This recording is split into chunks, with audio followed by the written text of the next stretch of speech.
12:30 ng tanghali kahapon, October 23, sumiklab ang apoy sa isang gusali ng Department of Public Works and Highways. Umabot sa ikatlong alarma ang sunog bandang 12:56 at naapula naman bandang 1:49 ng hapon. Sa loob ng 2 oras, tinupok ng apoy ang mga sinasabing record na posibleng makakapagpatunay kung saan napunta ang pera ng bayan. Pero habang pinapatay ang apoy, may mga tanong namang nagsisimulang sumiklab. Aksidente lang ba ito o sinadyang sunugin para burahin ang mga ebidensya?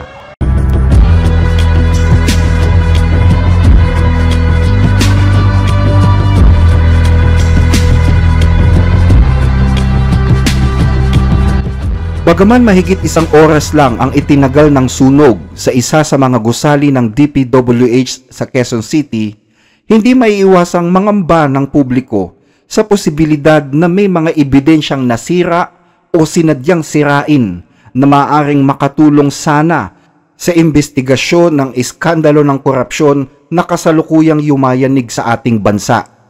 Tinamaan kasi ng apoy ang gusali ng Bureau of Research and Standards, ang tanggapan kung saan isinasagawa ng DPWH ang mga research, testing ng materyales at pagbuo ng mga patakaran para sa mga proyektong pang-imprastruktura ng pamahalaan. Batay sa pinakaunang report, sinasabing nagsimula daw ang sunog dahil sa pagsabog ng isang computer sa Material Testing Division. Pero pinabulaanan niya ni DPWH Secretary Vince Dizon. Sinabi niya na ang ugat daw ng sunog ay hindi nasusunog na computer, kundi short circuit dahil ito ang sinabi ng Bureau of Fire Protection. Result of its investigation saying that there was an electrical failure in one of the ceilings in the, I'm not sure what floor, 3rd floor. No, they announced that yesterday. So, this also corrects the initial information na may computer na sumabog and all of that. So, according to the BFP, nanggaling sa kisame yung short nung electrical wires. Anuman ang rason, sigurado naman daw ang ahensya na walang dokumentong may kinalaman sa flood control scandal ang nasira ng sunog na ito. Pero ayaw paniwalaan yan ng publiko. Ako po ang magpapatunay na wala po kaming dokumento na kaugnay dun sa mga iniimbestigahang proyekto. Mayroon pa lang pong request sa amin na mag-test pero hindi pa po nagagawa dahil inaayos pa po yung proseso. Pero yun po ay gagawin pa lang namin. Sa ngayon po wala pa. Ito po ang site ng testing materials ng DPWH na mga suppliers like semento, mga bakal. Dito po tinitest. So, we are looking into it already. Pero ito po yung testing site. Ang mga nasira pong dokumento ay mga reports sa mga validation ng materials. Yung regular po na ginagawa ng Bureau of Research, yung materials na naturally occurring sa bawat region at district offices. Mga calibration reports po. In general po, wala pong documents pertaining to the issues na yung pong pinag-uusapan ngayon. Wala daw naapektuhang dokumento na may kinalaman sa pinag-uusapan ngayon. Pero may mga dokumentong nasunog na record daw ng mga materyales na tinest mula sa iba't ibang mga region o mga calibration reports ng mga materyales na ginamit sa iba't ibang distrito at regions. Hindi ba't relevant ito para mapatunayan kung substandard ang mga proyektong ginawa sa mga regions? Kaya tuloy ang publiko, ayaw maniwala na hindi sinadya ang pagsunog. Ayaw ding maniwala na walang mga importanteng ebidensya na nandoon. Pero nanindigan ng DPWH na wala talagang mga dokumento doon na makakatulong sa kaso. At kung meron man, tiniyak nilang may backup naman daw ito sa central database ng gobyerno. But most of it naman po nasa database na ng central. Bukod dito, may mga report na nagsasabing ang Material Testing Division building ay ginagamit daw na testing site ng mga taga DPWH Region 4B na siyang nakakasakop sa probinsya ng Mindoro. Kung matatandaan ninyo sa expose ni Lacson, meron siyang mga natuklasan na ghost at substandard flood control projects doon din sa probinsya ng Oriental Mindoro. Dagdag pa ng ICI, tumatanggap daw ng 1% na kickback kada infrastructure project ang opisina ng Bureau of Research and Standard.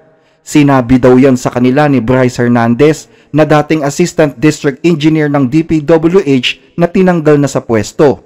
With due respect to that office, as per testimony of witness Bryce Hernandez, there is 1% for the testing office of the DPWH.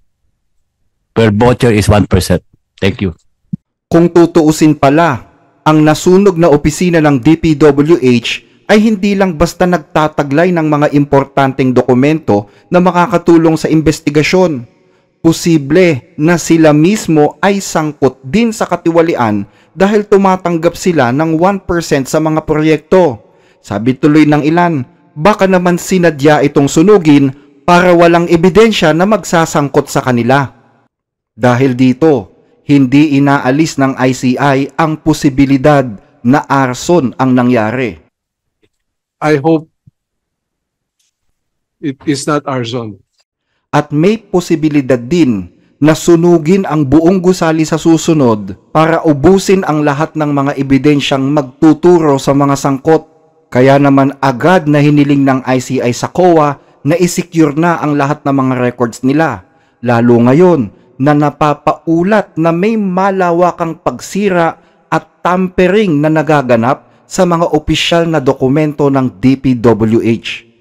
Ayon sa ICI, kung magpapatuloy ito, tiyak na masisira ang tiwala ng publiko sa lahat ng mga institusyon ng ating pamahalaan. Sinigundahan naman ni DPWH Secretary Vince Dizon na mayroon talagang malawakang pagtamper at pagsira sa mga dokumento na nagaganap ngayon. Ilan nga sa mga ganitong insidente ay nangyari daw sa Baguio City ayon sa sinabi sa kanya ni Baguio City Mayor Benjamin Magalong. Sa katunayan, sinipa at sinampahan na ng reklamo ang district engineer doon na si Rene Zarate. Dahil naman sa masalimuot na pangyayari kahapon, inutusan na ni Ombudsman Jesus Crispin Remulla ang National Bureau of Investigation at ang Bureau of Fire Protection na magsagawa ng mas malalim na investigasyon. Maging si Remulla ay hindi isinasantabi ang posibilidad ng arson. Sa gitna ng mga investigasyong tulad nito, ang katotohanan at ang intensyon sa paggawa nito ang dapat nating hanapin.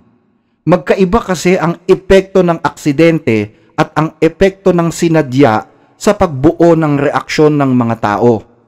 At speaking of reaksyon ng mga tao, tingnan natin ang mga comments ng ating mga kababayan tungkol sa nangyaring sunog kahapon. Tagal ko nang nagre-repair ng computer kahit sa mga kilala kong technician. Never nasabog ang computer na magkukoseng ganyan. Tapos sa office pa talaga na madaming safety features like UPS, sprinkler at iba pa. Adik na lang maniniwala sa inyo DPWH. Yung mga 24/7 na computer shop, wala pa naman napabalita na sumasabog. Wow! Nalinis na ang ebidensya. IT ako sa isang company. Never nangyari yan. Daming safety nga mga computer sa mga company. Kalokohan ng DPWH. Kaya pala open na sa public kasi wala nang ebidensya. Sobra na talaga ang pagkawalang hiya ng gobyerno ngayon. Parang ang bobo ng tingin nila sa mga tao na maniniwala sa mga pahayag nila. Di kasi magkasundo ang mga tao. Hati ang DDS at kakampings kaya sinasamantala ng gobyerno. Ang mga kakampings kumakampi sa gobyerno kasi ayaw nila na si VP ang maging presidente? Oo nga. Di naman ganun kalakas yung pagsabog component ng mga PSU na makakakos talaga ng mga sunog. Parang pitik lang yan na maririnig. Kung sa generic lang na may flippable na voltage switch, pag ma-switch mo sa 110 at sinaksak sa 220, mas mahina pa sa pikolo yung pagputok niyan, konting usok at wala na. May fuse kasi yan sa loob eh. Kaya pala pinagpapaliban yung mga investigasyon sa ICI kasi kailangan pa palang ipunin lahat ang mga ebidensya para masunog, then saka ulit itutuloy ang investigasyon. So wala nang ebidensya ang mga tests ninyo ng UTM kung pasado o hindi. Nasa computer ang mga data ng mga tests ninyo. Kaya sinunog kasi din nyo na ma-alter ang results ng testing, lalo yung UTM hydraulic testing for cement, beams, steel rods, etc. Andun yan nakasave lahat sa computer. Ang masama kung wala pa kayo printed copy ng mga results. Matik na. Imposible naman kasi building nila na high standard ang fire prevention mga sprinkler tapos nasunog at may fire extinguisher hindi ginamit. 20 years na akong Comtech karamihan pag may sabog sa system unit yung fuse at capacitor, pero di talaga mag-cause ng sunog yon. Nga mga computer shop dati 27Q7 pa at walang aircon, pero never nag-cause ng sunog. Kaduda-duda yan? Basta BBM administration alam na lihis issue at protect Zaldico at Romualdez. Ang nakakapagtakang pagkasunog ng isa sa mga gusali ng DPWH kahapon ay indikasyon na marami talagang misteryo na bumabalot sa kagawarang ito. Mga misteryong unti-unti nang nalalantad ngayon. Di ba't dalawa ang napaulat na rason ng sunog? Pagsabog daw ng computer at short circuit? Mali daw ang una at tama ang pangalawa. Tanong, kanino nang galing ang unang statement? Anong layunin niya para ibintang sa pagsabog ng computer ang sunog na tila imposible namang mangyari? Pangalawang tanong, sabi ng Bureau of Fire Protection, short circuit daw ang nangyari dahil posibleng gawa ito ng octopus connection ng mga kuryente o ng multiple extension cords sa ikatlong palapag ng gusali. Pero tanong dyan, bakit ngayon pa nangyaring mag-short ang mga ito kung kailan umuusad na ang investigasyon? Ayon naman kay DILG Secretary John Vic Remulla, nakakapagtaka nga ito. Dahil bihira daw mangyari ang sunog sa mga bagong gusali katulad ng sa research department. Kung pagdudugtong-dugtungin ang mga pangyayari, posible kaya na ang pagsunog ay bahagi ng serye ng malawakang pagwasak at pagtatamper ng mga dokumento sa DPWH gaya ng napapaulat ngayon? Kung matatandaan ninyo, naglabas ng utos kasi si Dizon sa buong kagawaran ng DPWH na ingatan at isumiti na sa ICI ang lahat ng mga dokumentong may kinalaman sa mga infrastructure project sa nakalipas na 10 taon. Kaya siguro nagkukumahog ang mga kriminal na sirain ang mga ebidensya. O posible din kaya na sinadya itong gawin para lalong magalit ang publiko sa kasalukuyang administrasyon? Meron din namang mga nagsasabi na sinadya daw talaga ang pagsunog, lalo ngayon na naghahanda na ang ICI na isa publiko ang mga pagdinig sa livestream simula sa susunod na linggo.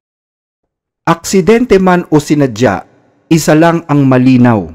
Sa usapin ng korupsyon, ang mga abo ay may mga nakapaloob na kwento. Ang usok ay paalala sa ating bansa na mas madaling masunog ang katotohanan kaysa mailantad. Kaya sa harap ng ganitong mga pangyayari, dapat tayong maging mapanuri. Huwag tayong agad maniwala. Ngunit huwag din naman tayong manahimik. Igiit natin ang transparency. Bantayan natin ang mga investigasyon at ipaglaban ang karapatan nating malaman ang totoo. Sapagkat sa lipunang tinutupok ng katiwalian, ang mamamayang mulat at mapagbantay ang tanging apoy na hindi kailanman mamamatay.